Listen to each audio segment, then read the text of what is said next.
Hola chavales, hoy vamos a hablar de los griegos.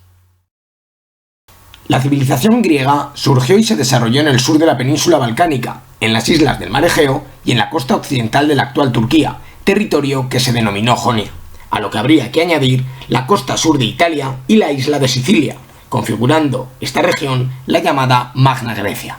Las características físicas en las que se desarrolló el mundo griego tuvieron una gran influencia en la formación de esta cultura. El relieve de esta zona está constituido por pequeñas llanuras y valles separados por una serie de cadenas montañosas, lo que favoreció la formación de las poleis o ciudades-estado independientes. Tanto por su cercanía a la costa como por las islas, el mundo griego vivió en torno al mar, lo que hizo que los griegos fuesen excelentes navegantes, muy buenos comerciantes y mantuviesen relaciones con distintos pueblos del Mediterráneo, así como que se produjese el importante fenómeno de la colonización. Y finalmente el clima, cálido pero poco lluvioso, que permitió una agricultura de tipo mediterráneo, en la que destacan la vid, el olivo y el trigo, así como el pastoreo de ovejas y cabras como bases de la economía y la alimentación. De todos modos, pese a la existencia de las poleis, los griegos tuvieron siempre un sentimiento de pertenencia panhelénico, es decir, eran conscientes, a pesar de su independencia política, de la pertenencia a un grupo con unidad cultural y étnica. La historia de la Grecia antigua se divide en una serie de etapas bien diferenciadas. La primera de ellas es el mundo minoico, civilización que se desarrolló entre el año 3000 y el 1500 a.C., en la isla de Creta. Fue esta una importante civilización marítima y comercial, que controló las islas del Mar Egeo, y su prosperidad quedó reflejada en la construcción de importantes palacios, como el de Nosos o Festos, así como en importantes leyendas que luego conservaron los griegos. En todo caso, hacia el año 1500 a.C., esta cultura llegó a su fin. Se ha sugerido la posibilidad de que terminase a causa de una invasión hitita, aunque tras ella se produjo un periodo de auge en esta civilización conocido como la etapa de los palacios modernos. Tal vez su fin se deba a la explosión de un volcán en la isla de Tera, que provocó un fuerte tsunami, quizás por revueltas internas de sus habitantes hacia los gobernantes, sin descartar la piratería en la zona, como prolegómeno de lo que serían las invasiones de los llamados pueblos del mar. El siguiente periodo, la civilización micénica, se desarrolló en la Grecia continental a partir del 1580 a.C. y recibe su nombre de Micenas, yacimiento más importante de la Argólida. Este periodo comprende los aspectos más antiguos de la cultura griega, todavía con una fuerte influencia minoica.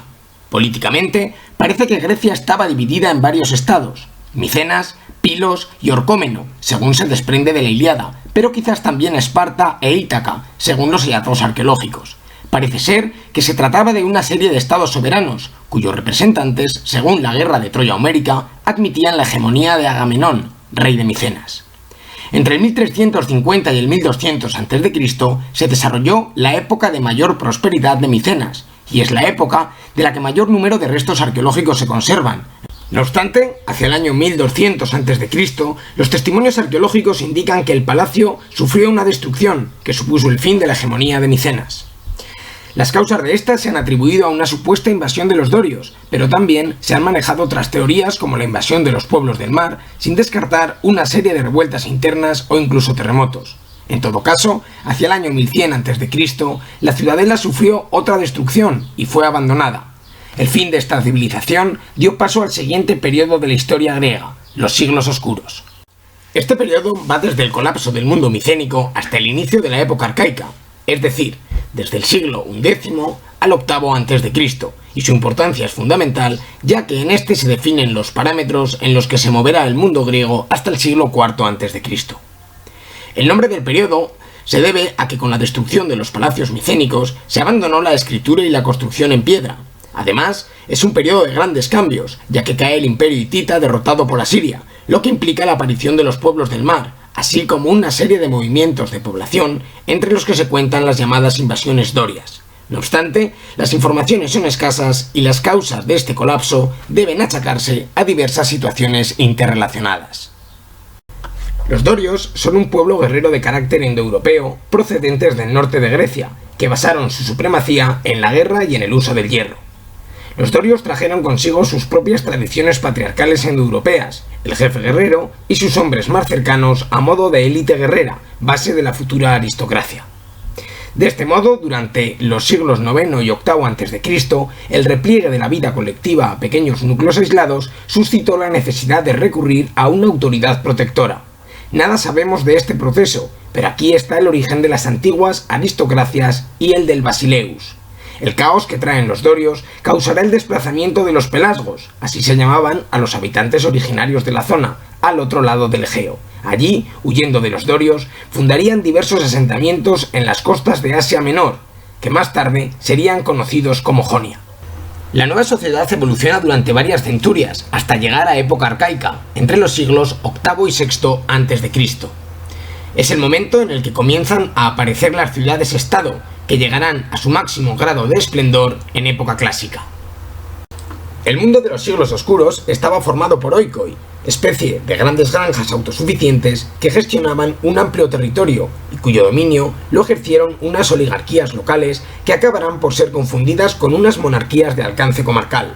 Con el tiempo, la agricultura fue ganando terreno a la ganadería, pero la escasez de recursos llevará, mediante un proceso de sinecismo, a la agrupación de los pequeños asentamientos en núcleos mayores, germen de las futuras poleis. Estas nuevas organizaciones serán gobernadas por una aristocracia descendiente de los antiguos dueños de oikos, los aristoi, y como unidad se dotará de una serie de elementos comunes: unas murallas, un templo, el ágora o un patrón mítico fundador.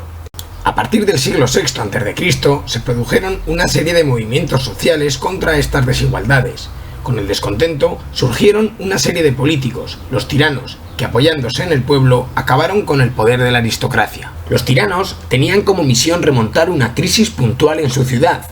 Generalmente respetaban la constitución establecida, mantenían las magistraturas y basaban su poder en el apoyo del pueblo. No obstante, los gobiernos tiránicos procuraron hacerse hereditarios, por lo que acabaron por no ser tolerados por el pueblo. Con la caída de los tiranos comienza la siguiente etapa del mundo griego, la Grecia clásica.